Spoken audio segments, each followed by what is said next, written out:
আর অতে উঠে আবার সেই নিজের গন্তব্যে চলে যাবে। একটাই কথা বলি, কালকে টুম্পা এসে কামরানির একটি প্রতিবাদী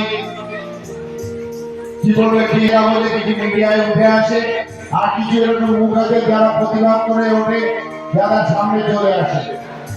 কিন্তু ঘটনা আমাদের এই সমাজে এটা একটা কি বলবো মানসিক মানে রোগে মানে ক্যান্সারের থেকে মারাত্মক একটা রোগে আঘাত ধারণ করে। তাই আমি আমার এখানে আদিবাসী আমার সকল মনের মানুষ যারা আছে, আমি আমাদের মেয়েদের বলেছি সেই স্বনির্ভর হতে, নিজেদেরকে সক্রিয় হতে, সচেতন হতে এবং আগামী প্রজন্ম এইভাবে সচেতন হয়ে তারা শিক্ষা দীক্ষায় প্রতিযোগিতায় তারা নিজেদেরকে নিজের ব্যক্তিত্বে প্রতিষ্ঠিত হয়ে মানে গ্রামের সকল আমার ঘরের মানুষ তারা আগামী দিনে একটি সুন্দর জায়গায় এগিয়ে নিয়ে যাবে। এই বিরাট হারাবাগে এই সংলগ্ন যে এলাকার মানুষরা তারা বাইরে বেরোলে আসানসোল বা রানীগঞ্জে গেলে বলতো বিরাট কোথায় হারাবাগা কোথায় চিন্তা করতে এখন কিন্তু চিন্তা করতে হয় না, তারা জেনে যায় যে হারাবাগা বা বিরাট হচ্ছে সেই বাবু সুবর্ণ সুবর্ণ বলা গেছে।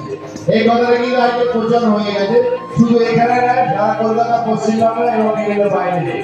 তাই আমি মনে করি আমাদের এই আক্রমণ আগামী দিন আমার যেসব ছেলেমেয়ে আছে আজকের উপস্থিত এখানে সকলে তারা এবং যারা সামনে আছে তারা আগামী দিন আরো বড় জায়গায় এগিয়ে যাবে। আজকে নতুন সরকার এসছে, নতুন দিগন্তের আলোর মতো জন্ম করবে, আমি মনে করি আক্রমণ সেইভাবে এগিয়ে যাবে। সবাই ভালো থাকবে, সুন্দর থাকবে। টুম্পার মতো মেয়েরা আমি মনে করি ঘরে ঘরে তারা প্রতিবাদী হয়ে উঠবে, তারা সমাজের বুকে দাঁড়িয়ে সমাজকে তারা সুন্দর একটি আলোর দিশা দেখাবে। এবং আমি মনে করি এখানে যেসব ছেলেরা আছে এবং আমার সমস্ত নাতিগতিরা তারা আমার যে স্বপ্ন আমার যে আদর্শ সেই আদর্শকে সামনে নিয়ে এগিয়ে যাবে। আজ মঞ্চে আছে দেখো তো পুলিশ অফিসার কিছু মেয়ে বসে আছে, হাতের উপর হাত দিয়ে এই মেয়েটা কিন্তু মেয়ে একটা ছেলে নয়, কিন্তু সেই মেয়ে নিজের যোগ্যতায় আজকে সেই জায়গাটা সেই পোশাকটা পরে। তাই আমি মনে করি আমাদের এখানে যারা নাতিপতিরা আছে তারা সেই জায়গায় পৌঁছবে।